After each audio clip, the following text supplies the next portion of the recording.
কি বলবো বন্ধুরা, আজ মনে হচ্ছে পৃথিবীর সবথেকে সুখী মানুষ আমি। আজ বিশ্বকে জয় করে সে বিশ্বকাপ আমাদের ঘরে এনতে পেরেছি। এর চেয়ে খুশি হয়তো কারোর জীবনে আর কিছুই হতে পারে না। 17 বছরের সেই অপেক্ষার অবসান ঘটল আজ।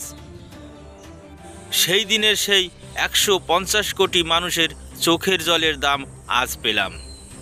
13 বছরের সেই চৌকাশ তকমা পেরিয়ে আজ বিশ্বকে জয় করলাম। বিশ্বকাপ জিতে ওয়েস্ট ইন্ডিজের মাঠে ভারতীয় তেরেঙ্গা গেড়ে সেই আবার বলে উঠলাম বন্দে মাতারাম। সত্য কথা বলতে বন্ধুরা, গতকাল আমিও কেঁদেছি, কারণ কত মানুষের খোঁচা আমাদের সহ্য করতে হয়েছে। তারা বলেছে ফাইনালে গিয়ে ভারত দুমড়ে মুচড়ে যায়, তারা বিশ্বকাপ জিততে পারে না। সবার মুখে ঝামা ঘষে দিয়ে আজ সেই বিশ্বকাপ জিতেছি আমরা। এর চেয়ে বেশি কিছু 150 কোটি ভারতবাসীর জীবনে আর হতেই পারে না। তাই তো হিটম্যান রোহিত শর্মা 7 রানে দক্ষিণ আফ্রিকাকে হারিয়ে ওয়েস্ট ইন্ডিজের মাটি চাপড়ে চাপড়ে কাঁদতে লাগলেন। এই থেকে বোঝা যায় বিশ্বকাপ জেতার কতটা আক্ষেপ ছিল, কতটা যন্ত্রণা ছিল তার বুকের মধ্যে। তাই তো বিরাট কোহলিকে বুকের মধ্যে জড়িয়ে ধরে কাঁদতে লাগলেন রোহিত শর্মা। হার্দিক পান্ডিয়া ভারতীয় পতাকা নিয়ে সারা মাঠ ঘুরতে লাগলেন। এর চেয়ে মনোরম দৃশ্য ভারতবাসীর জীবনে আর কোনোদিন কিছু হয়নি। এই দৃশ্য ভারতবাসী কোনোদিন হয়তো ভুলতে পারবে না। সেই খুশিতেই বিরাট কোহলি ভিডিও কলে কথা বললেন। কার সাথে কথা বললেন এটা হয়তো জানা যায়নি, কিন্তু বোঝা গিয়েছে সে তার স্ত্রী, পুত্র এবং কন্যার সাথেই কথা বলছিলেন।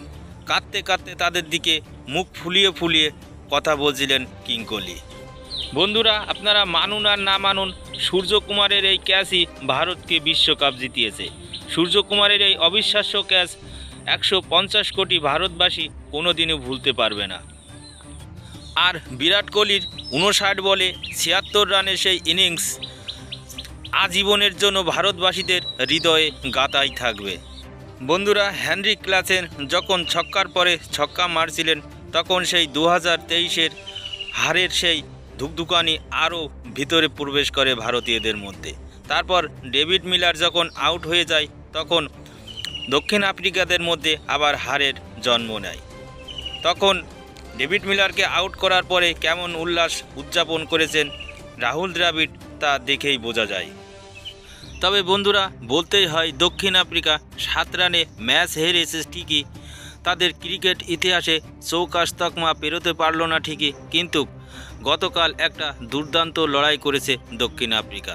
একটা দুর্দান্ত ক্রিকেট উপভোগ করেছে ক্রিকেট প্রেমীরা। তবে যাই হোক, সব শেষে বলতেই হয় শেষ ভালো যার, সব ভালো তার। বিশ্বকে জিতে বিশ্ব চ্যাম্পিয়ন হতে পেরেছি, এর চেয়ে গর্বের কিছু নেই 150 কোটি ভারতবাসীদের কাছে। এর জন্য ধন্যবাদ রোহিত শর্মা, ধন্যবাদ বিরাট কোহলি, ধন্যবাদ রাহুল দ্রাবিড়, ধন্যবাদ ভারতীয় ক্রিকেট দল। তোমরা আমাদের বিশ্ব চ্যাম্পিয়ন করতে পেরেছো। সবার কাছে আমরা 150 কোটি ভারতবাসী চিরকৃতজ্ঞ থাকব। তো বন্ধুরা, বিশ্বকাপ জিতে তোমাদের কেমন খুশি অনুভব হচ্ছে একটু শেয়ার করবে প্লিজ। সাথে ভিডিওটি একটি লাইক করে দেবেন, চ্যানেলটি সাবস্ক্রাইব করতে ভুলবেন না। ভিডিওটি দেখার জন্য সবাইকে অসংখ্য ধন্যবাদ।